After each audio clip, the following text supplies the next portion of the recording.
Bonjour à toutes et tous. Aujourd'hui, suite du cours sur les bilans d'énergie et donc ce qu'on appelle le premier principe de la thermodynamique, on a vu avant-hier comment définir ce qu'on appelle l'énergie interne, la grandeur qui va caractériser l'énergie cinétique et l'énergie potentielle microscopique, et comment calculer ces variations. On a vu hier que les échanges d'énergie entre un système et l'extérieur pouvaient prendre deux formes, soit la forme de travail que l'on sait calculer, soit la forme de chaleur que l'on sait annuler sous certaines hypothèses. Et donc maintenant, eh bien, on va essayer de relier les termes d'échange aux variations de fonctions d'état, que sont l'énergie interne, l'énergie mécanique, et donc variation de la fonction d'état, qui est l'énergie au global. Donc, première brique de construction de toute la théorie que l'on va mettre en place, l'hypothèse fondamentale sur laquelle on va se baser ici, c'est le fait qu'il y a conservation de l'énergie. Donc ici, à tout système fermé, on va associer une fonction d'état E appelée énergie,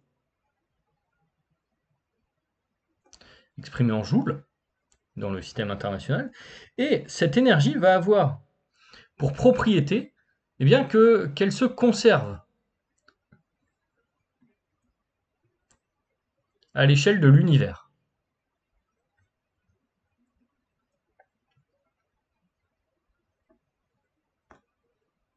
Ça, c'est le postulat de départ de la thermodynamique. Et donc, si cette énergie se conserve à l'échelle de l'univers, eh bien, ça signifie que la variation d'énergie E d'un système, eh bien, ce sera la somme de ce qui est échangé avec l'extérieur, donc la somme du transfert thermique et du travail des forces non conservatives. Alors pourquoi est-ce qu'on prend uniquement les forces non conservatives? Parce qu'on sait que les forces conservatives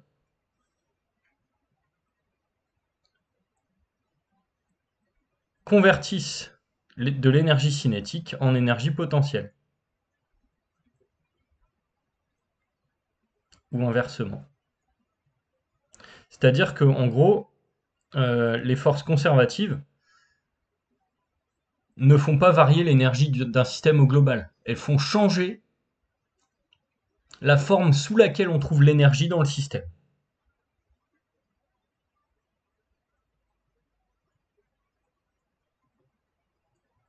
Donc ça, c'est quelque chose d'assez important à voir. Voilà. Donc les deux classes de forces que l'on a pu croiser lorsqu'on faisait l'étude de la mécanique, on va les retrouver ici, avec des statuts très particuliers. Donc ici, à partir de ce postulat, de cette hypothèse fondamentale de conservation de l'énergie, eh bien, on va construire ce qu'on appelle le premier principe de la thermodynamique. Donc voilà, on part du principe qu'il existe une grandeur appelée énergie qui se conserve, et l'énergie, eh bien, ça va être toutes les formes d'énergie envisageables. Énergie potentielle, énergie cinétique, microscopique, macroscopique. Et donc, à partir de là, eh bien, on va dire qu'il existe une fonction d'état extensive, appelée énergie interne U, telle que pour tout système fermé évoluant entre deux états d'équilibre, la variation d'énergie interne plus la variation d'énergie cinétique du système vaut W plus Q. Ça, c'est la forme dite intégrale du premier principe. Il existe évidemment une forme locale. Et la forme locale, ici, va faire travailler sur des transformations infinitésimales. Donc, pour n'importe quelle transformation infinitésimale, j'aurai du plus DEC qui vaut petit delta W plus petit delta Q. Alors, ici, faire attention à une chose, il faut faire attention aux notations. Donc vous voyez, on a la variation d'énergie interne plus la variation d'énergie cinétique qui vaut le travail échangé plus la chaleur échangée. Donc ici, le fait qu'on ait un delta d'un côté, pas de delta de l'autre, ça a un sens. Et ça, on le commentera un petit peu plus tard. Alors, au niveau de la démonstration, donc ici, qu'est-ce qu'on va pouvoir dire? Eh bien, on sait que la variation d'énergie d'un système, delta E, eh bien, ce sera la variation d'énergie cinétique macroscopique plus la variation d'énergie potentielle macroscopique plus la variation d'énergie cinétique microscopique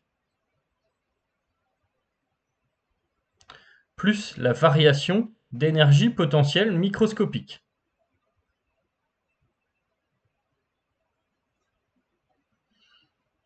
Alors, ceci vaut, d'après le postulat de conservation de l'énergie d'un système, le travail des forces non conservatives plus la chaleur échangée avec l'extérieur. Donc ici, qu'est-ce qu'on va identifier? La variation d'énergie potentielle macroscopique, on sait qu'elle vaut l'opposé du travail des forces conservatives. En effet, on se rappelle d'une propriété qu'on a vue il y a quelque temps, le fait que moins DEP, variation infinitésimale d'énergie potentielle, vaut le travail élémentaire de la force associée à cette énergie potentielle. Donc ça, c'est la définition même d'une force conservative. Le fait qu'il existe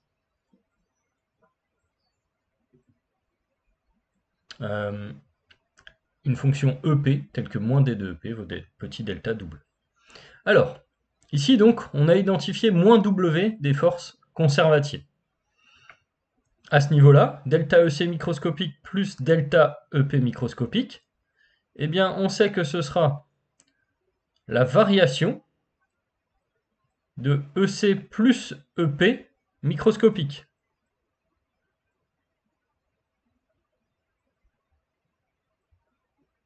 Ceci, on sait que c'est delta U directement. Donc, en passant moins WC de l'autre côté, eh bien, on va obtenir directement le premier principe de la thermodynamique, à savoir que delta EC macroscopique, qui va être résumé sous la forme delta EC, plus delta U, vaut WNC plus WC, donc W tout court, plus Q.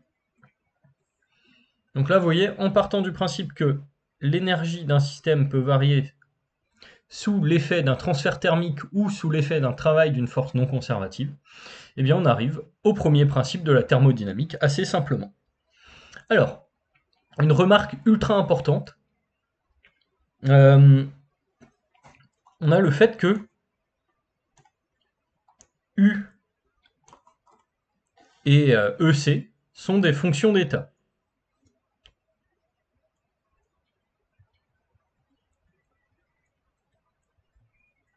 Alors ça, qu'est-ce que ça signifie?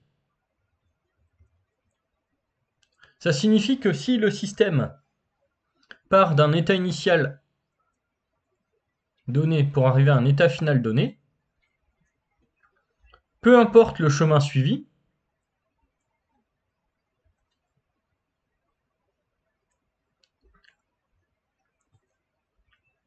on aura toujours les mêmes variations.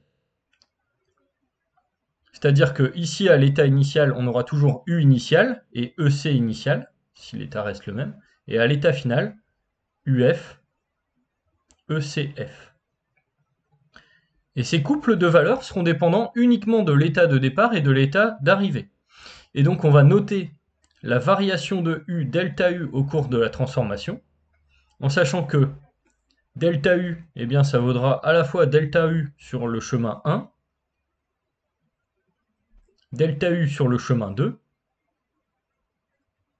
et delta U sur le chemin 3. Même chose pour l'énergie cinétique. Alors sur l'énergie cinétique, c'est encore plus intuitif, dans la mesure où finalement, on sait déjà que si la vitesse est la même au départ et à l'arrivée, eh bien on risque d'avoir la même valeur. Delta EC2 et delta EC3.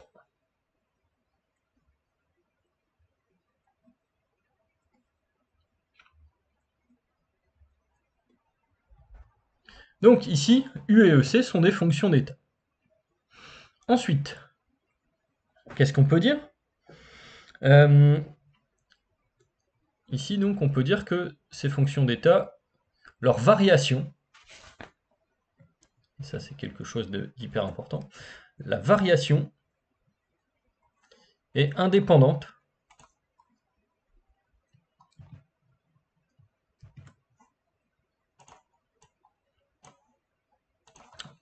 variation indépendante du chemin suivi.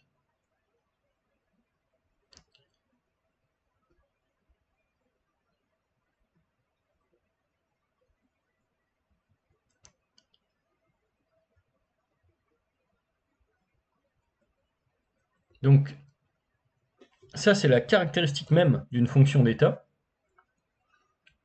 Elle ne dépend que de l'état de départ, enfin sa variation ne dépend que de l'état de départ et de l'état d'arrivée.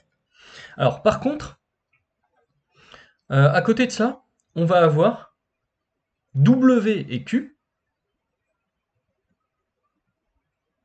qui sont des termes d'échange.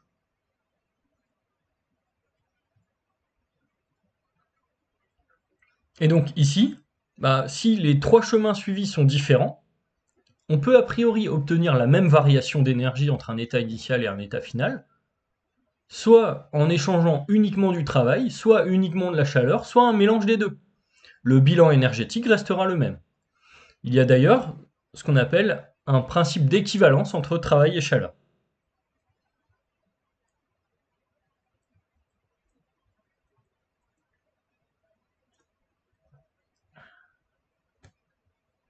C'est-à-dire qu'on peut convertir du travail en chaleur ou de la chaleur en travail.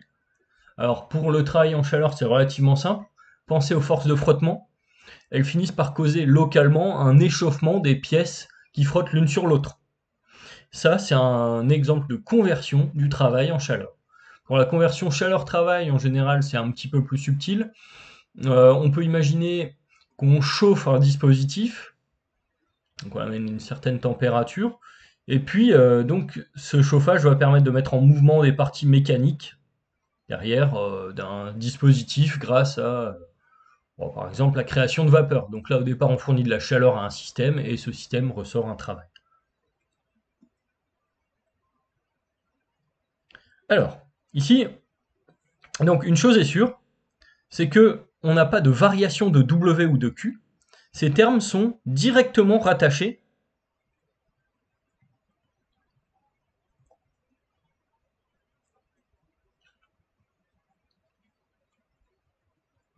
à une transformation donnée.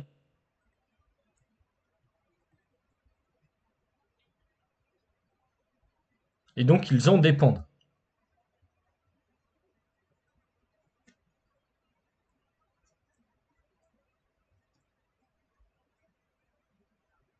Donc ça veut dire que ici, si on considère les trois chemins précédents, eh bien, on aura W1 qui sera a priori différent de W2, a priori différent de W3. Et même chose pour Q. Q1 sera a priori différent de Q2, qui sera a priori différent de Q3. Et donc ici, eh bien, on va avoir donc des grandeurs avec des statuts très différents. D'un côté, on a des grandeurs qui sont définies pour chaque état du système, les fonctions d'état, et leur variation est indépendante du chemin suivi. De l'autre, on a des termes d'échange. Donc les termes d'échange sont forcément rattachés à une transformation. Voilà. Alors ça, c'est très important. C'est rattaché à une transformation. C'est-à-dire qu'on ne peut pas dire « je regarde un système à une date t, tout seul, je prends un instantané d'un système, et je définis le travail ». C'est impossible. Le travail s'effectue toujours, est toujours échangé par le système entre un état et un autre. Même chose pour le transfert thermique. Et donc, on va avoir une différence de notation, ici, pour traduire cette différence de statut.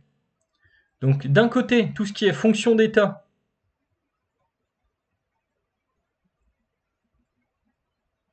on va noter la grandeur tout court quand on se rattache à un état donné. On va noter delta de la grandeur pour une transformation finie.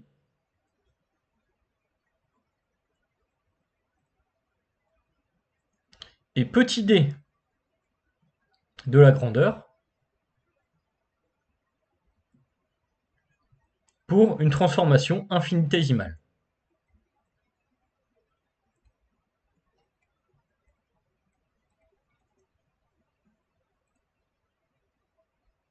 De l'autre côté, on aura les termes d'échange.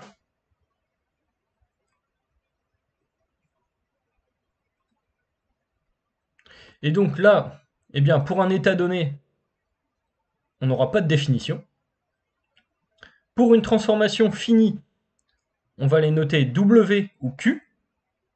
Et pour une transformation infinitésimale, petit delta W ou petit delta Q. Donc, je vous avais déjà dit en mécanique qu'on allait rediscuter des différentes notations et de pourquoi on avait un petit delta W et pas un petit d. Eh bien, c'est à cause de la différence de statut entre les termes d'échange et les fonctions d'état. Donc, vous voyez ici sur les termes d'échange, on note directement W et Q brut pour une transformation finie, car W et Q sont caractéristiques de cette transformation-là.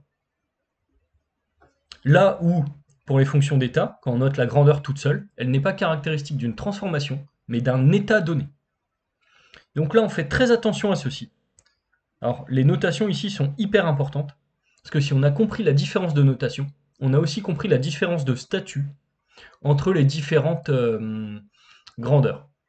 Et il était noté par l'ancien examinateur de Naval tout particulièrement que certains candidats se disqualifiaient presque d'office en notant par exemple grand delta W. Alors bon, on peut mettre ça sur le compte du stress, etc. Lui mettait ça, je cite, sur le compte d'une profonde incompréhension de ce qu'est la thermodynamique. Il était sans doute un petit peu dur. Mais il n'empêche qu'il faut être très très rigoureux sur les notations utilisées. Les notations ont un sens, et si les notations ne sont pas les mêmes pour W et Q et pour U, EC, EP, etc., il y a une raison derrière tout ça. C'est qu'on a d'un côté des grandeurs qui se rattachent à un état, et de l'autre des grandeurs qui se rattachent à une transformation, qui sont des termes d'échange. Donc la digression est un peu longue, mais elle est nécessaire, car c'est elle qui devrait vous permettre d'éviter de faire trop d'erreurs de notation derrière. Alors, ensuite, on va commencer à étudier eh bien, des transformations particulières. Alors la première va être relativement simple. Si on a un système isolé, on va avoir W égale Q égale 0. Ça, c'est la définition d'un système isolé. Et donc, ici, si on suppose que delta EC est nul, a priori c'est le cas pour un système isolé, hein, eh bien on va avoir delta U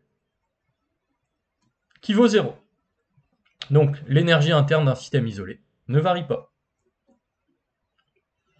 Si on a une transformation isotherme d'un gaz parfait ou d'une phase condensée idéale, ben on se rappelle que pour un gaz parfait ou une phase condensée idéale, on a DU qui vaut CV dt.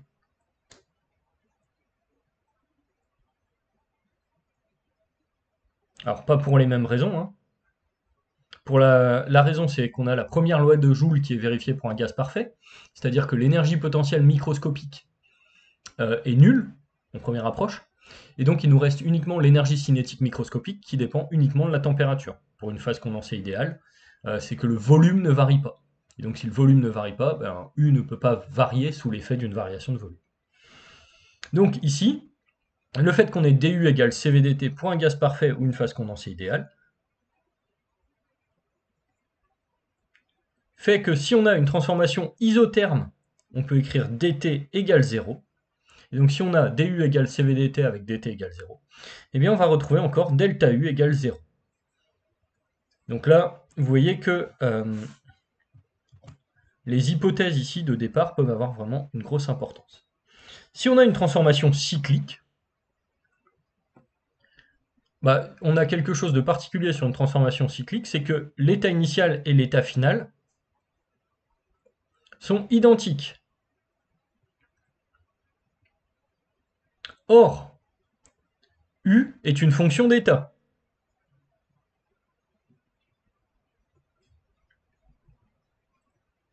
Donc, si on a delta U sur un cycle où l'état initial et l'état final sont les mêmes, eh bien on sait que delta U vaut 0. c'est-à-dire que le système part d'un état, revient au même état, bah, l'énergie interne va être forcément la même entre l'état de départ et l'état d'arrêt.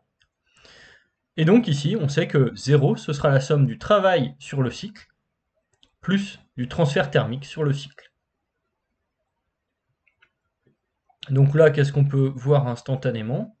Eh bien, on peut voir instantanément que si on a un travail positif, on va avoir un transfert thermique négatif sur le cycle. Donc là, si on fournit un travail à un système, eh bien, il va devoir fournir un transfert thermique à l'extérieur, s'il est en transformation cyclique. Inversement, si Q sur le cycle est supérieur à 0, c'est-à-dire si on apporte de l'énergie thermique à un système, celui-ci eh bien, va convertir cette énergie thermique en travail. Et alors, ensuite, donc, transformation isocore sans autre travail que celui des forces de pression. Alors, à ce moment-là, on va avoir delta U qui vaudra W plus Q. Si W, c'est le travail des forces de pression, on sait qu'on aura moins l'intégrale de Px dV. Or, si la transformation est isocore,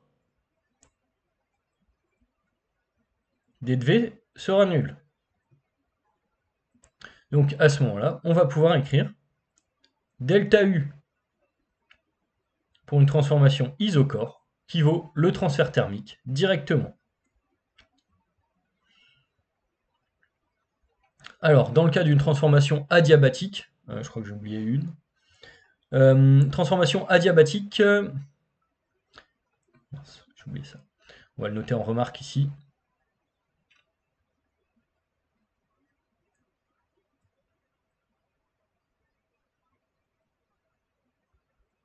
Eh bien, dans le cas d'une transformation adiabatique, on sait que par définition, Q vaut 0. Donc delta U vaudra W tout court. Alors ici, on a fait une hypothèse. On a fait l'hypothèse de départ. Je vais le noter ici.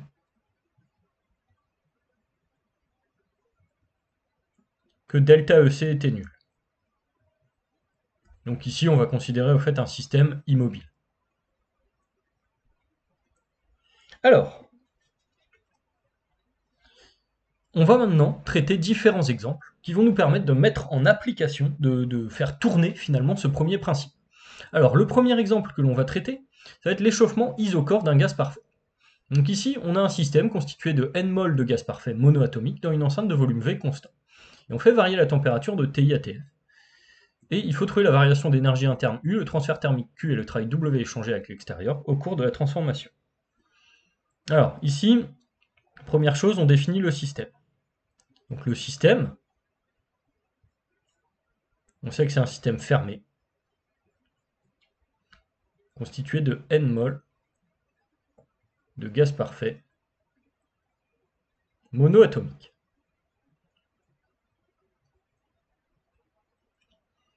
Donc là, qu'est-ce qu'on sait instantanément? Gaz parfait monoatomique. On sait que CV, la capacité thermique à volume constant, ça vaudra 3,5 de N fois R. Alors on rappelle ceci, ça vient du fait qu'on a 3 degrés de liberté de translation pour les constituants d'un gaz parfait monoatomique. Alors la transformation,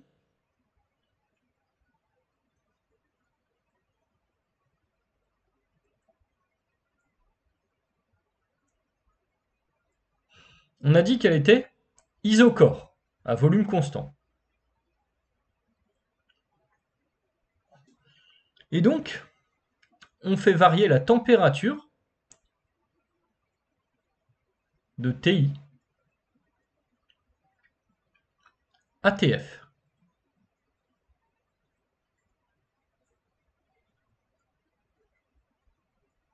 Alors, l'application du premier principe. Alors, que nous dit ce premier principe? Donc, il nous dit que pour un système fermé en transformation entre un état initial et un état final d'équilibre thermodynamique, il existe une fonction d'état U appelée énergie interne, telle que delta U plus delta EC, alors qui vaut 0 ici, hein. On ne nous donne aucune indication sur le fait que le système serait en écoulement, donc qu'il aurait une vitesse globale, etc., vaut W plus Q. Alors, l'enceinte est de volume constant, donc les parois vont être fixes. Donc qu'est-ce qu'on sait instantanément? Transformation isochore, on n'a pas d'autre travail que celui des forces de pression. W vaut 0. Et donc ici, eh bien, on va simplement obtenir, grâce au premier principe, le fait que delta U vaut Q. Alors maintenant, il nous reste à estimer delta U, la variation d'énergie interne. Alors la variation d'énergie interne, vous voyez, alors ici j'ai estimé le travail, qui est nul. Ici, la chaleur, ou le transfert thermique. Et bien maintenant, je vais calculer la variation d'énergie interne.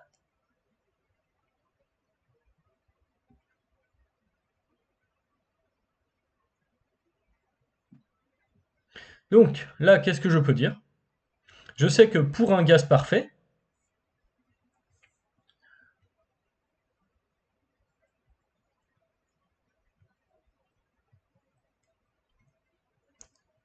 l'énergie interne molaire ne dépend que de T. Ça, c'est la première loi de Joule qui le dit. Donc, je vais avoir, finalement, du qui vaudra CV fois dt.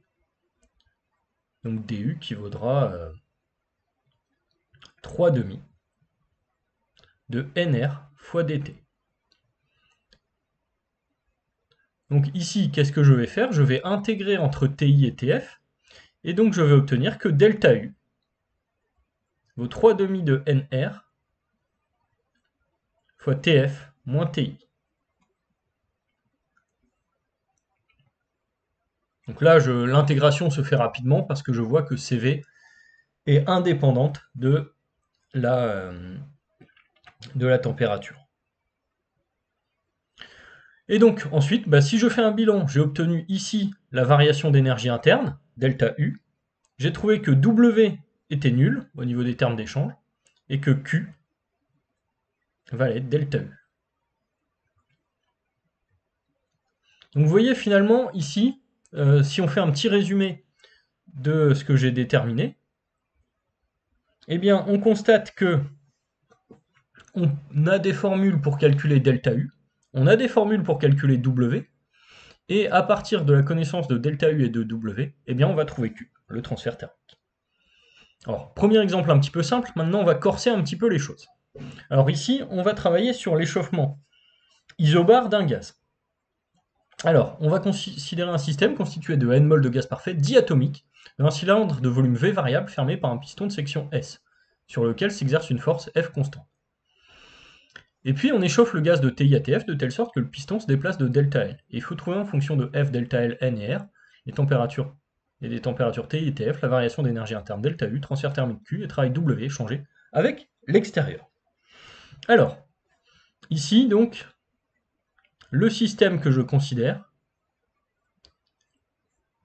c'est un système fermé, N mol, de gaz parfait, diatomique. Alors ici on traduit directement ce que ça veut dire diatomique, ça veut dire que CV vaut 5,5 de NR. Alors on rappelle d'où vient ce résultat. On a 5 degrés de liberté, alors 3 de translation, et a priori 3 de rotation, mais 1 de la molécule autour de son axe principal, qui n'a pas d'impact significatif sur l'énergie interne. Donc en gros, c'est comme si on avait 5 degrés de liberté à part pour le système. La transformation,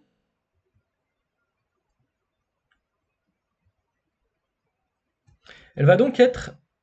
Alors ici, on n'a pas énormément d'hypothèses. La transformation va être monobar. Vous voyez, la force F va être constante. Et donc ici, la pression extérieure exercée sur le système, eh bien on sait que ce sera la force F sur la section S du piston. Donc là, si je fais un petit schéma du système, en gros, à quoi il va ressembler ce système? Alors, j'ai le cylindre, le piston, hop.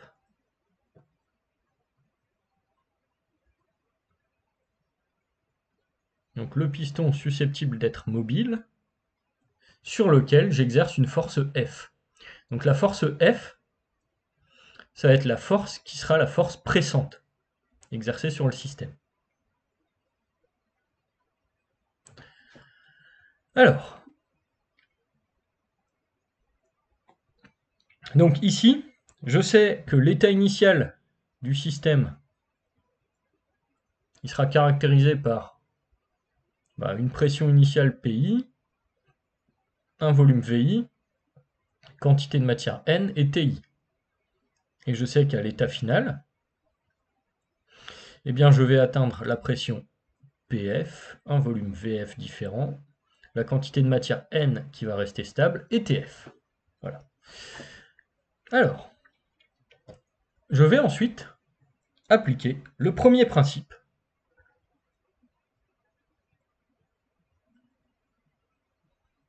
de la thermodynamique au système que je suis en train d'étudier. Alors, ici, qu'est-ce que je peux dire? Je peux dire que delta U vaut W plus Q. Et on va ensuite essayer de résumer tout ceci. Alors, une chose que l'on peut dire déjà sur les volumes, le volume initial, on peut l'appeler S, la section du piston, fois une longueur L. À ce moment-là, le volume final, d'après les données de l'énoncé, on sait que ce sera S fois L plus delta L, la variation de position du piston. Donc je prends le volume du cylindre de départ et j'ajoute le volume libéré par le déplacement du piston.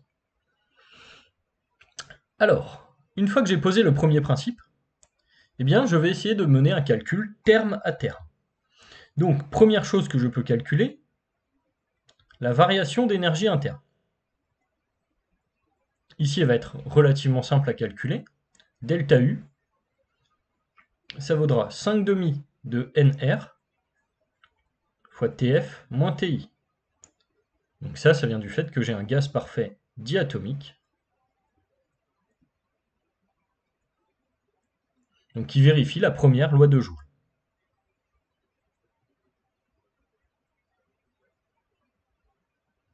Alors, ensuite, il va me rester à déterminer le travail. Donc ici, le travail, ce sera forcément le travail des forces de pression. Et de la variation de U et du travail des forces de pression, je vais déduire le transfert thermique ou la chaleur Q. Alors, le travail des forces de pression, je sais que le travail élémentaire vaut moins, non, je n'ai pas d'intégrale parce que j'ai écrit un travail élémentaire, moins Pxt d de V. Et donc je vais maintenant essayer de trouver le travail sur la transformation finie que je suis en train d'étudier. Alors, je sais que W, ce sera moins l'intégrale de Pxt d de V entre VI et VF. Je sais que j'ai une transformation monobar avec Pxt qui vaudra ici F sur S.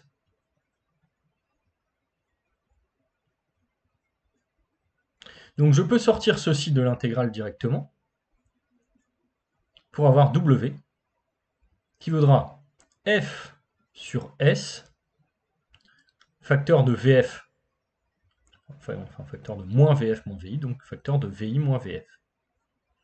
VI moins VF, d'après le paramétrage que j'ai fait précédemment, eh bien je sais que c'est S fois L, et ici S fois L plus delta L pour VF. Donc ici j'obtiens S fois L moins L plus delta L. Donc là, qu'est-ce que je trouve? Je trouve finalement que W, eh bien, ce sera F sur S fois S, donc S se simplifie, moins F fois delta L. Alors, on pouvait le calculer plus directement si on raisonnait sur le travail fourni par le système au piston. Le piston subit la force moins F et se déplace de delta L. Donc, ici, force scalaire déplacement pour le piston, on retrouve bien le travail fourni par le système à l'extérieur. Donc là, on a delta U, on a W, et on nous demandait donc de trouver en fonction de F, delta L, N et R et des températures TI et TF, la variation d'énergie interne delta U, ça c'est fait. Le travail échangé, c'est fait. Il nous reste le transfert thermique. Et donc le transfert thermique, eh bien, on va le déterminer en travaillant par différence. Donc, transfert thermique ou chaleur. Donc ici, grâce au premier principe, on sait que delta U vaut W plus Q, donc Q vaut delta U moins W. On transpose le résultat, on sait que Q vaudra 5,5 de NR TF moins TI moins W, donc plus F fois delta L.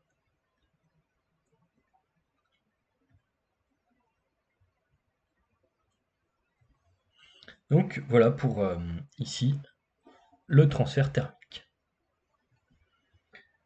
Alors, au passage donc, on va remarquer une chose. Voilà, on va remarquer ici que en fonction du signe de delta L, évidemment, le travail peut prendre l'un ou l'autre des signes. Et en fonction de la variation de température, ici, eh bien, on peut avoir Q qui peut prendre l'un ou l'autre des signes. En fait, toutes les configurations sont autorisées en fonction de ce qui s'est passé, en fonction de la variation de force au départ. Alors, troisième exemple que l'on va traiter, donc là on va corser un petit peu les choses encore, on va ici étudier ce qu'on appelle l'échauffement d'un gaz par compression. Donc on va considérer un cylindre de diamètre 1 cm qui va être fermé par un piston étanche, de longueur initiale L égale 15 cm, qui contient de l'air assimilé à un gaz parfait diatomique. Initialement, ATI égale 20 degrés Celsius. On va déplacer brutalement le piston sur une longueur delta L qui vaut 1 cm. Donc là, en exerçant une force 45 N, constante, de telle sorte que le gaz se comprime. Donc là, il y a des informations supplémentaires. Et on nous dit qu'une force de frottement FF égale 5 N s'exerce sur le piston, s'opposant à son déplacement. Donc au final, qu'est-ce qui va se passer? Eh bien, on va avoir une résultante de force à 40 N. Et il faut trouver la température finale, TF, dans le cylindre. Alors, ici, le système que l'on étudie, donc c'est un système fermé, encore une fois, constitué de N mol de gaz parfait, et là on précise diatomique. Donc pourquoi est-ce que l'air est assimilé à du gaz parfait diatomique? Eh bien parce que l'air en grande partie est constitué de diazote N2 et de dioxygène O2. Et donc dans les deux molécules, eh bien, on aura le même nombre de degrés de liberté. Donc CV ici, qui vaudra 5,5 de NR, ça on peut l'annoncer directement. Alors, la transformation.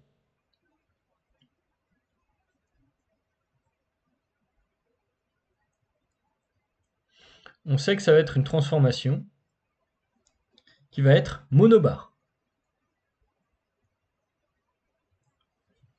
En effet, on sait que la pression extérieure, elle vaudra la pression initiale qui s'exerçait sur le piston, plus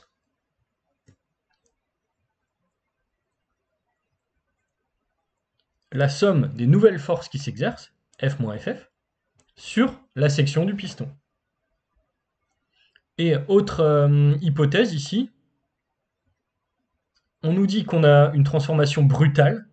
Donc si on a une transformation brutale, on va supposer que la transformation est adiabatique.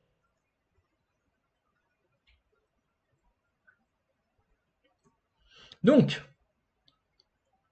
alors, pour aller un peu plus loin dans la réflexion, vous voyez, on dit on comprime brutalement le gaz. Et ce qui va nous intéresser, c'est l'élévation de température.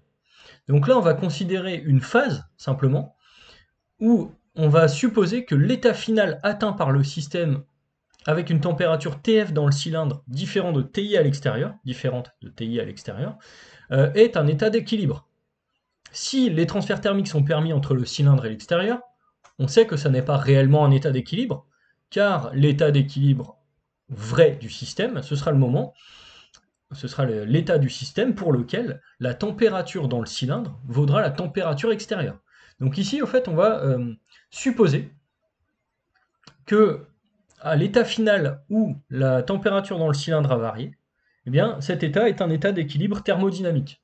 Mais il faut faire attention, vous voyez bien que c'est une hypothèse. Un petit peu comme, si vous voulez, en mécanique, à chaque fois on suppose que le référentiel dans lequel on travaille est galiléen. C'est une hypothèse qui nous permet derrière de travailler proprement. Mais on voit que ces hypothèses ont parfois leurs limites.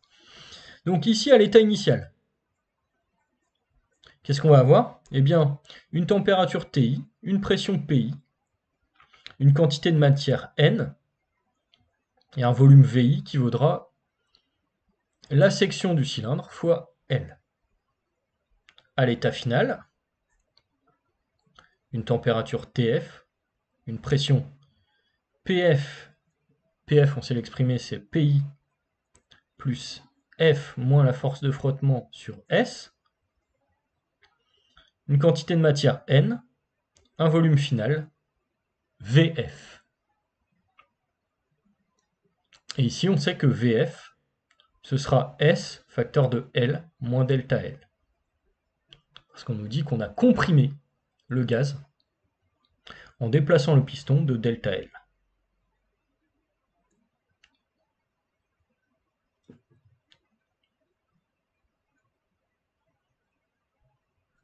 Voilà, donc là, ce qu'on a fait, on a fait ceci. Exercer une force pour déplacer le piston vers le gaz. Au départ, on avait la longueur L ici. On se retrouve avec la longueur L moins delta L à l'arrivée. Et donc la force qui s'exerce, on avait dit que c'était F moins la force de frottement. Donc raison pour laquelle la pression extérieure est définie à partir de la différence des deux. Alors, à partir de là, qu'est-ce qu'on fait? Eh bien, on applique le premier principe de la thermodynamique au système que l'on est en train d'étudier. Donc ici, le premier principe de la thermodynamique va nous dire que il existe une fonction interne, enfin une fonction d'état appelée énergie interne U extensive, telle que pour la transformation entre un état initial et un état final, tous les deux d'équilibre, on a delta U, qui vaut W plus Q. Avec W le travail et Q le transfert thermique, donc associé à la transformation donnée. Alors, ici, l'hypothèse adiabatique, vous voyez qu'elle va nous simplifier la tâche, elle va nous permettre de dire instantanément que Q égale 0. Donc il va nous rester delta U qui vaut W. Donc ça c'est une hypothèse qu'on va retrouver assez souvent. Transformation brutale. On ne laisse pas le temps au transfert thermique de se faire. Alors, pour ce qui est de la variation d'énergie interne,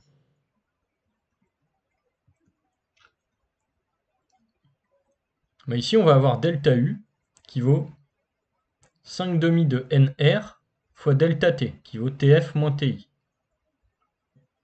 Ok? Donc ça c'est la variation d'énergie interne d'un gaz parfait diatomique. Et donc derrière, il va nous rester à calculer le travail des forces de pression. Alors, le travail des forces de pression. Ici, je sais que W, ce sera moins l'intégrale de Pxt d de V de VI à VF. Donc, je vais maintenant décomposer un petit peu tout ceci. Pxt, je sais que je peux le sortir car j'ai une transformation qui est monobar. Px, je sais que c'est Pi plus F moins la force de frottement sur S. D de V, intégré de VI à VF, ça me fera VF moins VI. Avec le signe moins, ça fera VI moins VF. VI moins VF, je peux le formuler différemment. Je sais que c'est S fois delta L. Donc, finalement, je veux obtenir que W, eh bien ça vaut PI plus F moins la force de frottement sur S fois S facteur de delta L.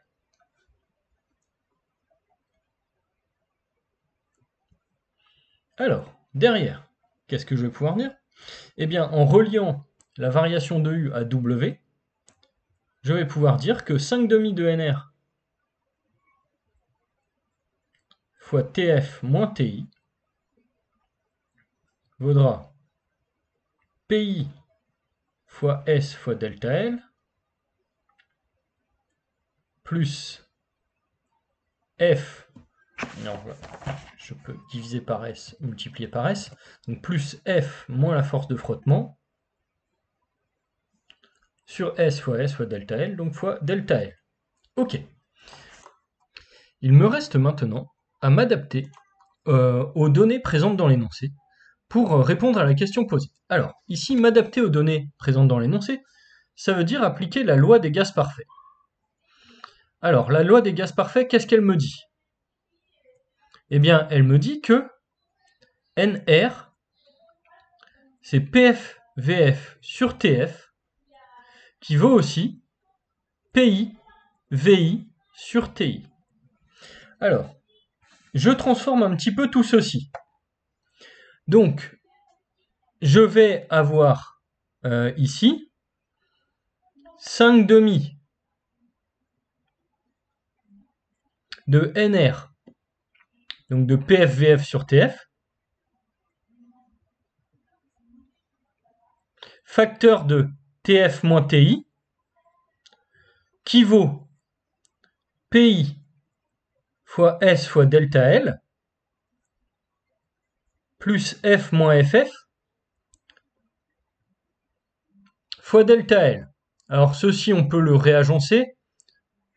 Si on veut, on sait que ça, c'est la pression finale. Hein, voilà. Donc ça sera PF S delta L.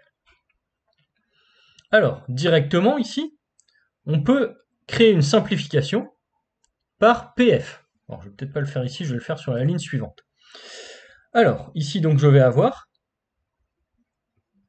5,5 de TF moins TI sur TF, qui va être égal à, en simplifiant par PF, en passant VF de l'autre côté, S delta L sur VF, et on rappelle que VF, c'est S facteur de L moins delta L. Grand L moins delta L. Je simplifie par la section S.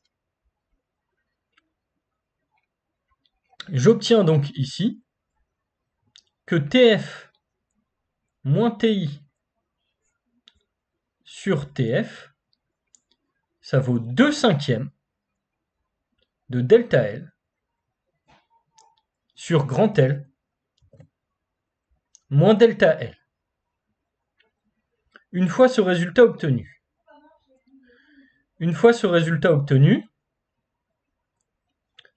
eh bien, je peux transformer un tout petit peu ce calcul pour isoler TI. Je vais obtenir, donc, suite à ce résultat, TI sur TF, qui va valoir 1 moins 2/5 de delta L sur L moins delta L. Donc, ceci, on peut le transformer un petit peu si on veut, on passe au même dénominateur. Ça va nous faire 5L moins delta L moins 2 delta L sur 5L moins delta L. Donc finalement, je vais obtenir 5 grand L moins 7 delta L sur 5L moins delta L. Donc TF, ça va valoir TI, facteur de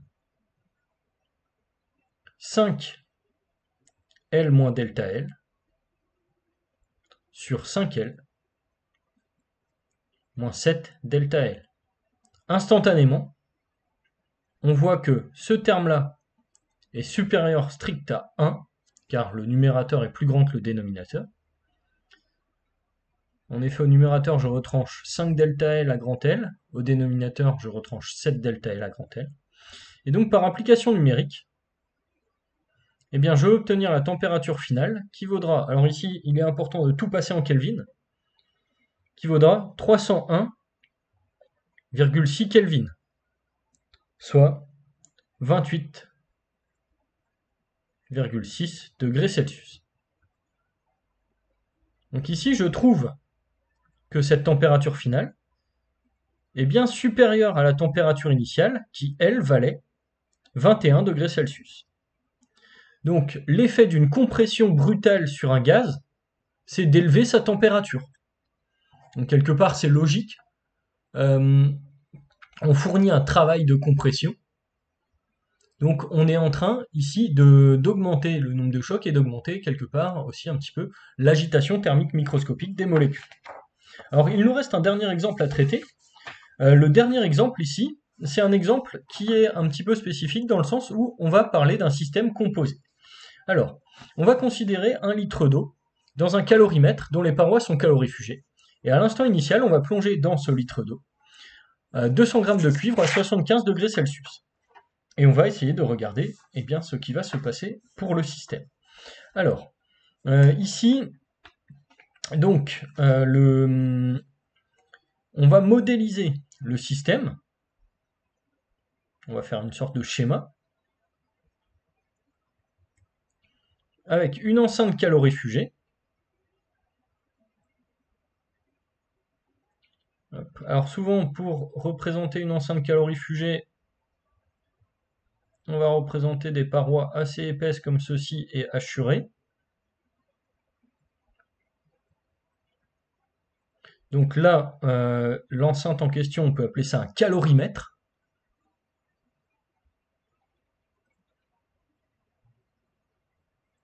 Et donc, dans l'eau présente dans le calorimètre, on va rajouter du cuivre.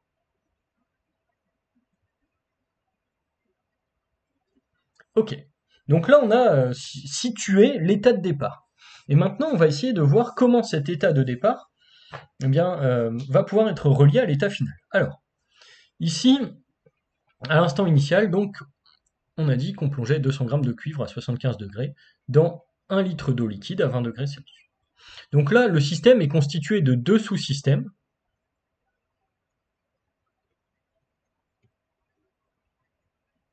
Donc, eau liquide.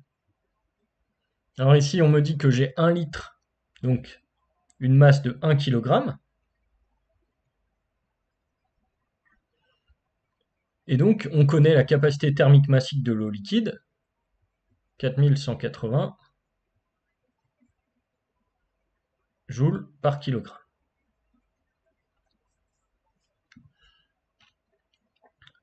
On va avoir, en plus de l'eau liquide, du cuivre sous forme solide. Et ici, on a une masse qui sera de 200 grammes. Avec la capacité thermique du cuivre, qui valait joules par kilogramme par Kelvin ici. Et donc pour la capacité thermique massique du cuivre, 380 joules par kilogramme par Kelvin. Alors, ici on sait que globalement le système va être fermé. La transformation, on sait qu'elle va avoir une spécificité. On sait qu'elle va être adiabatique.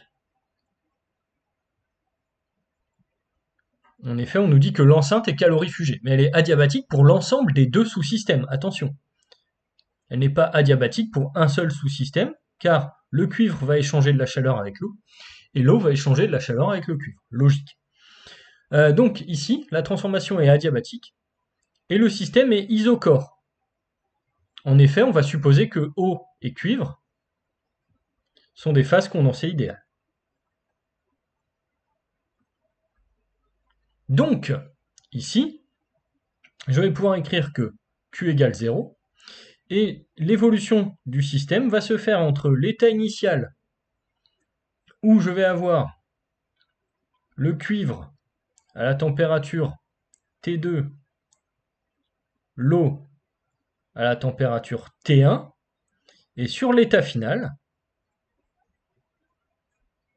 eh bien je sais que je vais avoir le cuivre à la température TF et l'eau à la même température TF, parce que je sais que le système aura atteint l'équilibre thermodynamique.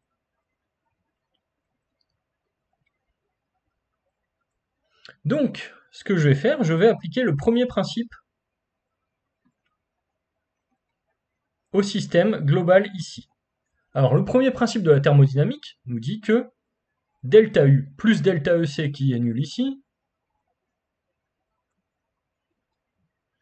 vaut W, qui est nul, parce que le travail des forces de pression serait nul, on a des phases condensées idéales, donc incompressibles, indilatables, plus Q. Et Q, on a vu que ça valait 0 aussi. Donc finalement, le premier principe nous dit que delta U égale 0 pour le système constitué de deux sous-systèmes, l'eau et le cuivre. Alors maintenant, ce que je vais faire, je vais essayer d'exprimer la variation d'énergie interne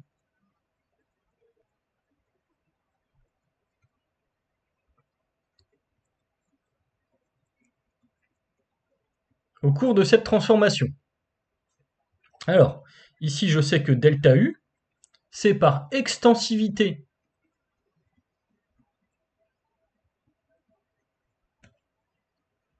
de l'énergie interne, delta U1 pour l'eau, plus delta U2 pour le cuivre. Au fait, je sais que l'énergie interne, c'est l'énergie interne de l'eau, constituant du système, plus l'énergie interne du cuivre. Et donc ça vaudra M1 fois la capacité thermique de l'eau, fois, pour l'eau, TF moins T1, plus M2 fois capacité thermique du cuivre, capacité thermique massique, fois TF moins T2, la température de départ du cuivre. Et donc ici, je vais pouvoir trouver la température finale assez simplement, finalement, et en me disant que la température finale, eh bien, ce sera tout simplement obtenue par annulation de la variation de l'énergie interne. Alors, l'annulation de la variation d'énergie interne va me donner ici que donc 0 vaut M1COTF-T1 plus M2CCUTF-T2, donc va me donner que M1 fois CO plus M2 fois CCU facteur de TF donne M1COT1 plus M2 CCU T2. Donc je vais obtenir que la température finale, c'est M1 capacité thermique massique de l'eau fois T1 plus M2 fois capacité thermique massique du cuivre fois T2 sur M1 capacité thermique de l'eau plus M2 capacité thermique du cuivre. Et donc là, au fait, ce que j'ai obtenu, c'est un résultat relativement important, que la température finale, ça n'est pas une moyenne des deux températures de départ, c'est une moyenne pondérée de ces deux températures de départ.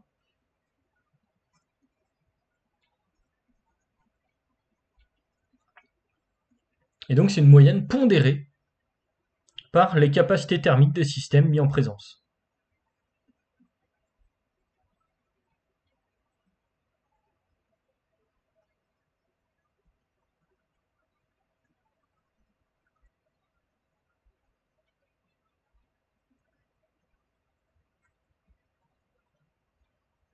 Et donc ce résultat, vous allez le retrouver très souvent.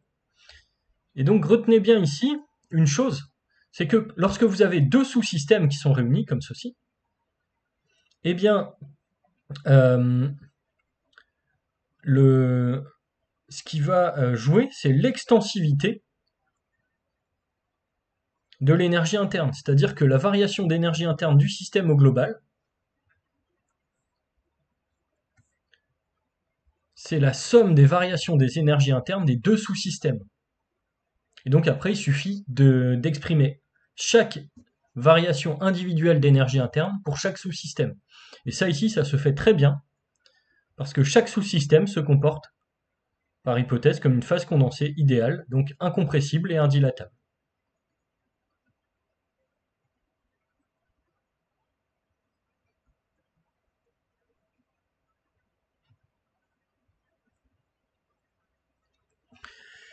Donc ceci conclut cette partie un petit peu longue du cours sur le premier principe et ses applications. Donc si vous retenez en gros la démarche, quand vous avez un système à étudier, vous définissez proprement ce système, vous prenez le temps de bien caractériser la transformation adiabatique, isochore, isobar, monobar, isotherme, etc. C'est-à-dire que vous allez chercher toutes les hypothèses dans l'énoncé pour pouvoir vous rapporter directement à des cas particuliers dans les calculs de variation d'énergie interne et dans les calculs des travaux euh, échangés avec l'extérieur. Donc ça, c'est très important. Et une fois que vous avez réussi à calculer les travaux et la variation d'énergie interne, vous pouvez en déduire le transfert thermique si, par hypothèse, il n'a pas déjà été annulé. C'est-à-dire si on n'a pas annoncé avant que euh, la transformation était adiabatique. Alors, dernière chose aussi à bien prendre en compte, l'énergie interne est extensive, donc quand vous avez un système composé de plusieurs sous-systèmes, eh bien l'extensivité peut vous permettre un calcul très simple de la variation d'énergie interne en prenant les variations d'énergie interne individuelles de chaque sous-système, constituant le système plus global. Donc ceci étant dit, il me reste à vous dire de poser les questions en commentaire et à vous annoncer la suite au prochain épisode.